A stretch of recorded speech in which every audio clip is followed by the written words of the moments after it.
এখন আমরা আলোচনা করব রিভিউ ট্যাবটা নিয়ে। মাইক্রোসফট ওয়ার্ডে আমরা রিভিউ ট্যাব নিয়ে আলোচনা করেছিলাম। আপনারা যদি সেই ভিডিওটা দেখে না থাকেন তবে সেই ভিডিওটা দেখে নেবেন। আমি আই বাটনে সেই ভিডিওর লিঙ্কটি দিয়ে রাখবো।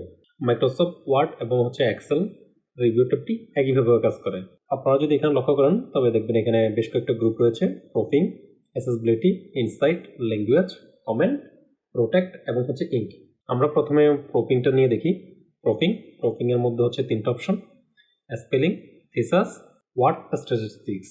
তিনটা অপশনের মধ্যে স্পেলিং আমাদের যদি কোনো লেখা যদি ভুল হয়ে থাকে তবে সেগুলোকে আমরা শুদ্ধ করি। মাইক্রোসফট ওয়ার্ডে যদি কোনো একটা লেখা লেখেন, যদি সেটা ভুল হয় তবে তার নিচে একটা লাল দাগ চলে আসে, তবে আমরা বুঝতে পারি যে সেই লেখাটা ভুল হয়েছে। কিন্তু এক্সেলের মধ্যে সেই জিনিসটা আসে না। যেমন এখানে আমরা লিখলাম হ্যালো, HILLO, হ্যালো। এখানে দেখেন HI ব্যবহার করেছি, এখানে নিচে কোনো দাগ নেই, মানে একটা রেড কালার কোনো দাগ আসে নেই। কিন্তু আমরা যদি এটা ওয়ার্ডে লিখতাম তবে সেখানে একটা রেড কালার দাগ চলে আসতো, মানে আমার লেখাটা ভুল হয়েছে। সেখান থেকে আমরা বুঝতে পারি। আমরা যখন এক্সেলের ডাটা এন্ট্রি করি তখন সেক্ষেত্রে দেখা যায় কি আমরা অনেক লেখাই ভুল করে থাকি, তবে সেই লেখাগুলো শুদ্ধ করার জন্য আমরা এখানে স্পেলিংয়ে ক্লিক করব। আপনি যে কোনো সেল অ্যাক্টিভ থাকতে পারেন, যেমন হ্যালো এটা লেখা হচ্ছে যে G7-এ। ধরুন আমি এখন যদি এখানে অ্যাক্টিভ থাকি L13-তে, তবে সমস্যা নেই। আপনি যেখানে রাখবেন, আপনি যদি স্পেলিংয়ে ক্লিক করে ইয়েস করেন, তাহলে আপনার যেখানে ভুল আছে এক্সেল সেটা খুঁজে বের করে নেবে।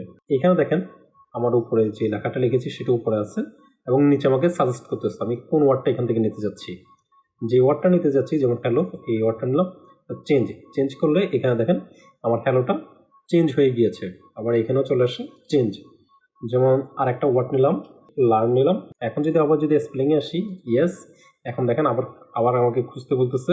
এখন দেখেন এখান থেকে আমি আবার আমার ওয়ার্ডটা যেটা শুদ্ধ সেটা খুঁজে নিতে পারবো। এই লার্ন নিয়ে এখান থেকে চেঞ্জ দিলে এখানে দেখেন আমার চেঞ্জটা হয়ে গিয়েছে। এভাবে করে আপনারা এক্সেল থেকে আপনাদের ভুল ওয়ার্ডগুলোকে শুদ্ধ করতে পারবেন। পরের অপশনটা হচ্ছে থিসাস আপনার কোনো একটা ওয়ার্ডের সিমিলার ওয়ার্ড আপনার প্রয়োজন, তবে সেক্ষেত্রে আপনি থিসাস ব্যবহার করতে পারেন। যেমন ধরুন লার্ন, হ্যালো, আপনার যেটা প্রয়োজন আমরা এখান থেকে লার্নে যদি অ্যাক্টিভ রেখে যদি থিসাসে ক্লিক করি তবে লার্নের যে ওয়ার্ডগুলো আছে সিমিলার ওয়ার্ড সেগুলো আমাকে দেখাবে। যেমন লার্ন লেগে যদি থিসাসে ক্লিক করি তবে এখানে দেখেন আমাকে দেখাচ্ছে স্টাডি। এখানে দেখেন আমাকে এগুলো আমার যে লার্ন সম্পর্কে যে সিমিলার ওয়ার্ডগুলো আছে এখান থেকে ভার্ব, অ্যাডভার্ব এগুলোকে আমাকে দেখাচ্ছে। এখান থেকে আমার যেটা প্রয়োজন আমি সেটা যদি স্টাডি নিতে চাই, স্টাডি নিয়ে যদি আমি এখান থেকে ক্লিক করার পর এখানে দেখেন এডুকেশন, তারপর এখানে দেখেন এডুকেশন, রিডিং, মানে স্টাডি সম্পর্কে যেগুলো আমার সিমিলার সেগুলো দেখাচ্ছে, ভার্ব, অ্যাডভার্বগুলো। আমি এখান থেকে আমার যেটা প্রয়োজন, যেমন ধরুন আমার এখানে লার্নের উপর আমার লাগতেছে, তাহলে আমি এখানে লার্ন লিখে দিই। এখান থেকে আমার স্টাডি প্রয়োজন, তবে আমি স্টাডি দিয়ে রাইট ক্লিক করবো, রাইট ক্লিক করে কপি অথবা ইনসার্ট করলে লার্নের জায়গায় স্টাডি চলে আসবে। আর যদি কপি করে আমি অ্যানাদার একটা সেলে বসাতে পারি। ধরেন ইনসার্ট করলে এখানে দেখেন লার্নের জায়গায় স্টাডি চলে আসছে। এভাবে করে আপনার থিসাস থেকে আপনাদের যে প্রয়োজনীয় ওয়ার্ড সেগুলো আপনারা এখান থেকে খুঁজে বের করে বসাতে পারেন আপনাদের সেলে। পরের অপশনটি হচ্ছে ওয়ার্কবুক স্ট্যাটিস্টিক্স। এর মানে আপনার ওয়ার্কবুকে যা যা আছে সেগুলোকে সে কাউন্ট করে আপনার এখানে দেখাবে। ধরুন আমি এখানে একটা শিট ওপেন করি, আমাদের একটা আগের শিট ব্যবহার করি ওপেন। এই শিটটা নিয়ে আমরা রিভিউতে আসে আমরা এখানে ক্লিক করলে এখানে দেখেন এন্ড অফ শিট।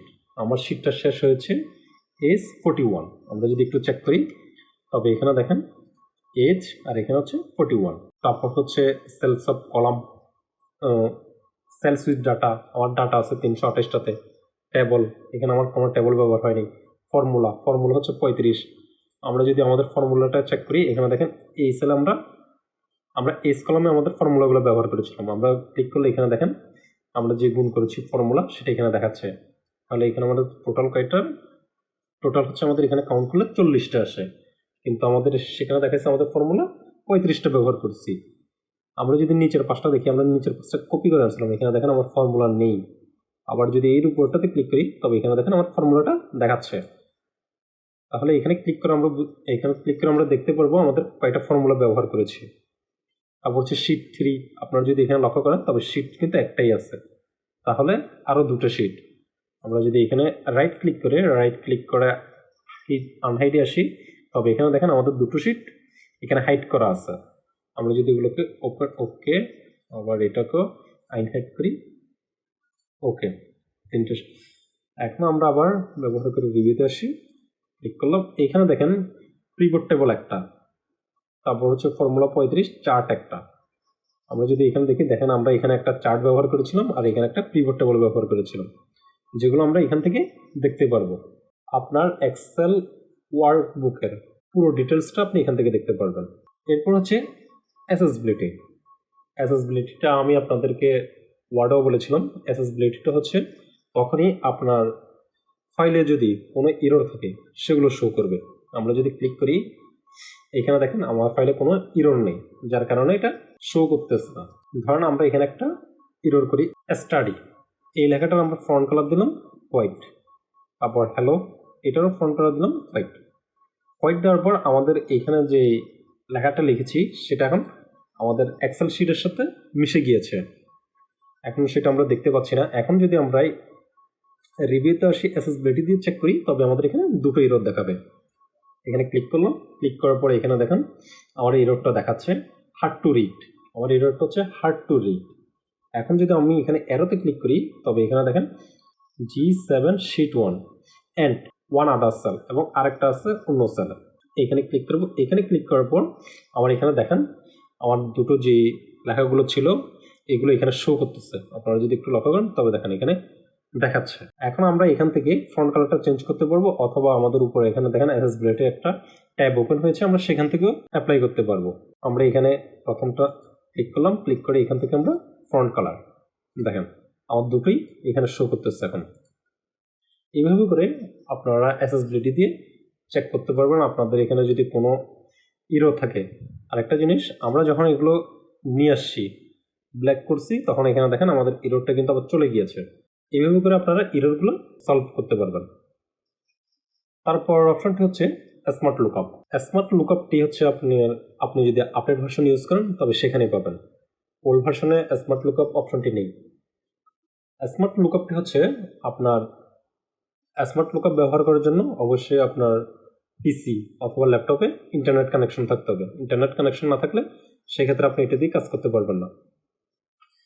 যেমন ধরেন স্টাডি, এই স্টাডি সম্পর্কিত আমার আরও কিছু তথ্য প্রয়োজন, তবে আমি স্টাডিতে ক্লিক করে এখান থেকে স্মার্ট লুকআপে ক্লিক করব। স্মার্ট লুকআপে ক্লিক করলে এখানে দেখেন স্টাডি সম্পর্কে আমার আরও কিছু তথ্য এখানে আমাকে শো করতেছে। আমি এখান থেকে আমার যে তথ্যটা প্রয়োজন আমি এখান থেকে এটাকে কপি করে আমার শিটে নিয়ে আসতে পারবো। এর মাধ্যমে আপনারা আপনাদের কাজকে আরও সহজ করতে পারবেন। তারপর অপশনটি হচ্ছে ল্যাঙ্গুয়েজ হচ্ছে যে আপনার কোনো একটা লেখাকে যদি আপনার কনভার্ট করতে হয়, যেমন ইংলিশ সেটাকে আপনি বাংলা, হিন্দি, আরবিক যে ভাষায় ট্রান্সলেট করতে চান তবে আপনি সে ভাষায় ট্রান্সলেট করতে পারবেন। তার জন্য আপনি যদি কোনো একটা সেলে যদি লেখা না থাকে তবে সেক্ষেত্রেও আপনি এটা করতে পারবেন। যেমন ধরুন আমি এখানে লিখলাম হ্যালো জাহিদুল, এটা আমি এখানে লিখলাম, এখানে লিখে আমি যদি এখান থেকে ট্রান্সলেট করি তবে এখানে দেখেন হ্যালো জাহিদুল, নিচে হচ্ছে বাংলা, এখানে আমার বাংলা করে দিয়েছে। ধরুন আমি অন্য একটা সেলে আছি যেখানে কোনো কিছু লেখা নেই, এখন যদি আমি এখানে ট্রান্সলেট ক্লিক করি তবে এখানে দেখেন কোনো কিছু নেই, আমাকে এখানে লিখে দিতে হবে আমি কি ট্রান্সলেট করতে যাচ্ছি। হ্যালো ওয়ার্ল্ড দিলাম, হ্যালো ওয়ার্ল্ড, দেখেন এখানে চলে আসে, এখানে আমার লেখাটা ভুল আছে, HALLO হবে হ্যালো, এখানে দেখেন হ্যালো ওয়ার্ল্ড, এইখানে আমার ট্রান্সলেটটা চলে আসছে। আমি চাইলে এখান থেকে আমি যদি আরবিক করতে চাই তাহলে এখানে দেখেন আরবিক করার পরে এখানে দেখেন আমার লেখাটা আরবিক হয়ে গেছে, হ্যালো ওয়ার্ল্ড। এইভাবে করে আপনারা এখান থেকে ট্রান্সলেশন করতে পারবেন। তারপর অপশনটা হচ্ছে কমেন্ট। আপনার যদি এক্সেল ওয়ার্কশিটে যদি কোনো একটা লেখাকে আপনি যদি কমেন্ট করে রাখতে চান তবে সেক্ষেত্রে আপনি ব্যবহার করতে পারেন। যেমন হ্যালো, এখানে আমরা একটা অ্যাড কমেন্ট করে এখানে আপনি ডেসক্রিপশনে কিছু একটা ডেসক্রিপশন লিখে রাখতে পারেন আপনি কী কারণে এটাকে কমেন্ট করেছেন। তারপর ধরেন এখানে হ্যালো জাহিদুল, এখানে একটা কমেন্ট ব্যবহার করলাম, স্টাডি, এখানে একটা কমেন্ট ব্যবহার করার পর আপনারা এখানে একটা জিনিস লক্ষ্য করেন, এখানে দেখেন একটা লাল দাগ চলে আসছে। এবং আমরা যদি সেলে আসি তবে সেই সেলটা আমাকে দেখাচ্ছে। এখানে আমি কী কারণে কমেন্ট করে রেখেছিলাম, যদি ডেসক্রিপশন লিখে রাখেন তবে সেক্ষেত্রে আপনি ডেসক্রিপশনটা করতে পারবেন। আপনি এখানে প্রিভিউ এবং নেক্সট, প্রিভিউ থেকে আপনার প্রিভিউগুলো দেখতে পারবেন। নেক্সট আসার পর নেক্সট, ওকে, পরেরটাতে যেতে পারবেন, আবার নেক্সট পরেরটাতে আসতে পারবেন। ডিলেট হয়ে যাবে। যেমন ডিলিট করলাম হ্যালো থেকে, আমার যে কমেন্টটি ছিল সেই ডিলিট হয়ে গেছে। জাহিদুল থেকে যদি করতে চাই ডিলেট, এখান থেকে দেখেন ডিলিট হয়ে গেছে। আচ্ছা, এই থেকে করলে আবার ডিলেট, এখান থেকে ডিলিট হয়ে গেছে। একটু কন্ট্রোল জেড দিয়ে পিছিয়ে আসি। এখানে দেখেন শো অল কমেন্টে ক্লিক করবো যখন, এখানে দেখেন আমার যেখানে কমেন্ট ছিল সবগুলো শো করতেছে। এখানে একটা জিনিস লক্ষ্য করুন, শো অলটা এখানে হাইলাইট হয়ে আছে। হাইলাইট হয়ে থাকার কারণে আমার ওয়ার্কশিট এগুলো শো করতেছে। আবার যখন এখানে ক্লিক করবো তবে সেটা আবার হাইড হয়ে যাবে। স্টাডিতে ক্লিক করার পর এখানে দেখেন শো অ্যান্ড হাইড কমেন্ট। আবার যদি হাইটে করি তাহলে এখানে দেখেন হাইট হচ্ছে, আবার শো করলে শো, হাইট করলে হাইট, শো হাইট।